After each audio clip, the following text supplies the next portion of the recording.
Hi, it's Amy. Welcome back to the Sewing Room. Today I'm sharing my 15 favourite sewing tools that have genuinely changed how I sew.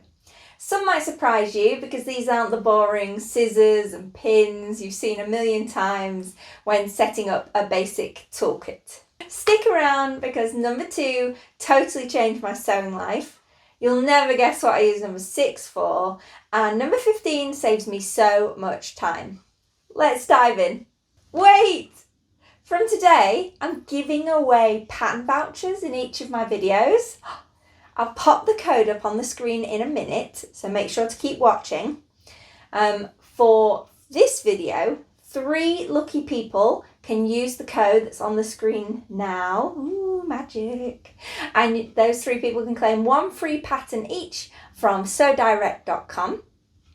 After 3 uses it'll be 3 individual people, the code will expire.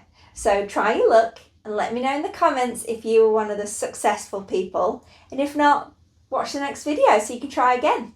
Back to the video. After 15 years of sewing, these are things that are my secret weapons.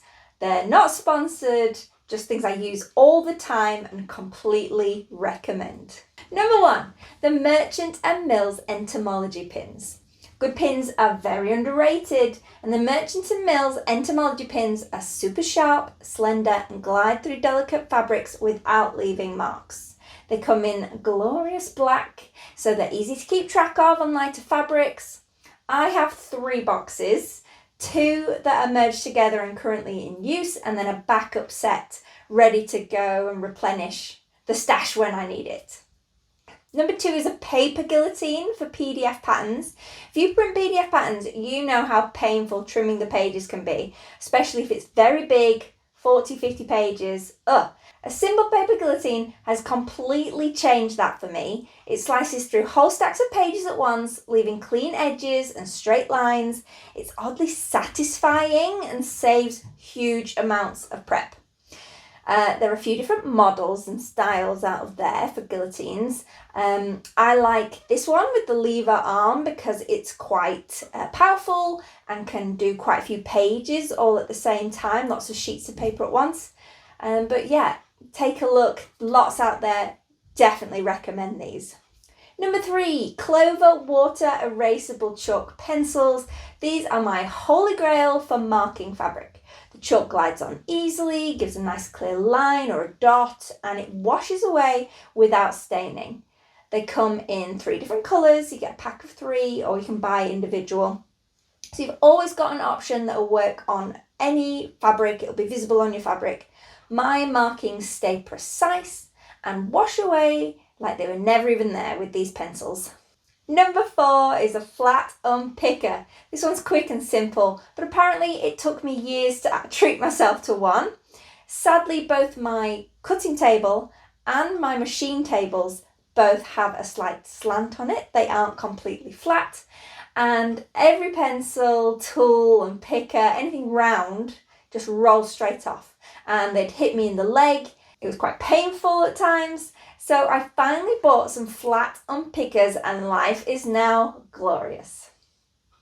Number 5, the invisible zipper foot, also known as the concealed zipper foot. I cannot stress how valuable this one is. Invisible zips can be intimidating, but the right foot makes them a breeze. This special foot rolls the coils of the zipper open as you stitch, keeping your stitch line perfectly straight and close to the edge where it needs to be. The result is a truly invisible finish, and after trying it once, I bet you'll never go back to using a regular zipper foot or dreading zips again. Find the right one for your model of sewing machine and treat yourself. Number 6, the blind hem foot.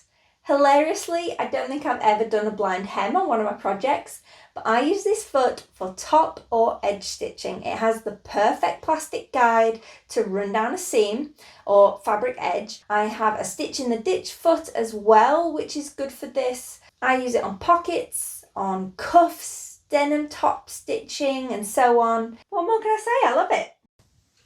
Number 7, excess tissue paper. This sounds random, but extra tissue paper is one of my secret weapons. I slip it under slippery or open weave fabrics to give them more stability while I'm sewing.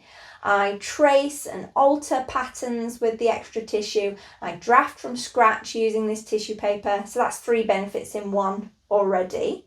You can also use the gridded tissue paper to scale up or down designs. The birded tissue paper is the best value for that, but Palmer Plesh tissue paper is lighter and easy to use if you like tissue fitting your patterns rather than sewing up toiles. So that's really great to have in your sewing room as well. Number 8 is the Hem Presser by Generitz. A brilliant little gadget for pressing hems evenly. It's basically a heat-proof ruler with marked spaces on it using pinholes. You fold your hem over and press straight on top. No guesswork, no wobbly edges. I used to use a manila envelope when I was starting out, and I'd draw a line on it and then I'd press to that. I'm not lying, this is much better. Perfect for curves as well. It's got a curved corner and small hems. It's a cute little go-to tool for me. And those pinholes mean you could actually pin through your fabric to keep it in place while you press as well. Number 9, I couldn't leave it out, my bias tape maker machine. Making bias tape by hand used to be my least favourite task. I would always seem to burn my fingers or melt my nail varnish, and this machine feeds strips of fabric through and presses them all in one go. No burnt fingers, no fiddling around with feeding the tip in and then holding it straight as you iron. It's a game changer, let's put it that way. It's perfect for quilting, dressmaking, bag making, all those times you need a lot of bias quickly for your project. And I use bias for facings and finishing necklines all the time. I also used it to create trim on the lining of a coat recently, and I've once bound all the raw seams of an unlined trench coat with Liberty bias binding. That was quite a project. It looked very good.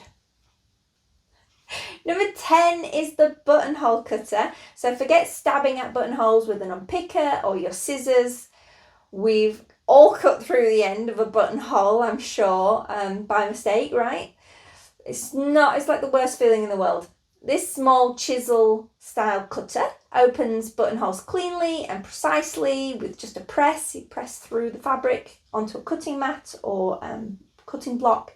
It's relatively cheap, small, easy to store. You get them in a standard size of 12 millimeters and just removes the risk from opening your buttonholes too far. Number 11 and number 12 go hand in hand. So first is the mini iron. It's a compact little iron that heats up quickly and gets into tight corners. Perfect for pressing seams open on collars, cuffs, small pieces, where a regular iron feels a bit clumsy. And it lives on my cutting table. So I can press as I go without stopping and setting up the big ironing board and iron, which I don't keep out all the time. So with that in mind, number 12 is a heat mat. This works hand in hand with the mini iron. It's a portable heat-proof surface that you can set up anywhere in your sewing space. I use it double folded on my cutting table, and it saves time and means I only have to set up my ironing board for big pressing jobs. That saves me lots of space in the sewing room and lots of time. Number 13 is actually Stash Hub. Okay, so this one's digital, but it's still a tool. Stash Hub is an app that organises your fabric and patterns so you actually know what you own. You can upload photos, yardage, notes. It stops me buying duplicates, helps me plan projects, and is a surprisingly fun way to shop my own stash. It means I don't have to rifle through all the boxes in my sewing room to see what I have. Number 14, we're nearly done, the Simflex measuring gauge, my secret weapon for spacing buttons and pleats evenly. I don't like math, and this is an expanding ruler that creates perfectly equal spacings in seconds. You just expand it to the length that you want and mark the fabric. I'm not overselling this. I use it all the time because I don't use the recommended button placements on patterns. I want button placements that suit my specific needs. The 3 most important button positions are the top button, the bust button, and the waist button. I don't want any math, any measuring the gaps, because I'm going to mess it up. So I just expand my Simplex to mark each location with a Clover pencil. I actually like to use it to mark just the bottom edge of each buttonhole, so I know where to start and I'm not over marking my fabric. Number 15, saving the best for last, my electric scissors. Thick fabrics, multiple layers, or big cutting sessions, electric scissors glide through them all like butter. They're lightweight, rechargeable, they take the strain off your hands and wrists. I especially love them for cutting out heavy coatings and denim, thick fabrics like that. Once you've tried them, going back to regular shears for those heavy projects feels like hard work. I also got a pair for my mum for Christmas because she has arthritis, so she can enjoy sewing without hurting herself or straining her hands at the start of the project. Here's a little bonus extra tip. Grab yourself a 1.5 centimetre wide tape measure. So often I need to mark something at 1.5 centimetres in from an edge, like a seam allowance or like a hem position. It's great to just lay the tape measure down and draw off the edge of the tape measure. That's my full list of 15 surprising sewing tools. What's your must-have tool? Please drop it in the comments. I would love to discover some more hidden gems. I hope you've enjoyed this video. Don't forget to like, subscribe, and hit the bell so you don't miss a future video, especially if you want to claim that free pattern voucher. I'll see you all soon. Did you like that one? I think she's a fan.